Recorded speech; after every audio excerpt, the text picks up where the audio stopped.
Ovo je S24 Ultra.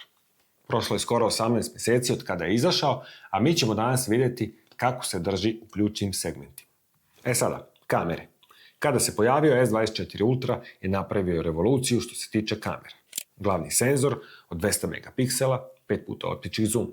Međutim, posle 18 mjeseci i nekoliko velikih softverskih ažuriranja, priča se promenila za mnogi korisnike. Neki korisnici čak sumnjaju da Samsung namerno kvari kvalitet kamere starijih modela kako bi novi, poput S25 Ultra, izgledali mnogo bolje. Sad ekran. Na S24 Ultra je bio veliko osveženje. Konačno ravan, bez zakrivljenih ivica, sa fantastičnim Gorilla Armor staklom koja je drastično smanjila odsjaj. Što se dizajna tiče, titanijumski okvir i oštre četvrtaste ivice dale su S24 Ultra jedinstven i prepoznatljiv izgled. U ruci se osjećao kao premium, čvrst uređaj.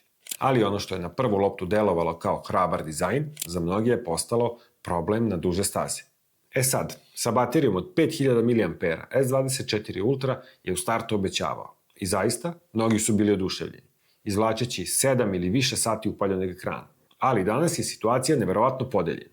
Dok jedni i dalje hvale bateriju, ogroman broj korisnika prijavljuje katastrofalne rezultate. Jedva 5 sati upaljenog ekrana i veliko pražnjenje čak i kada se telefon ne koristi.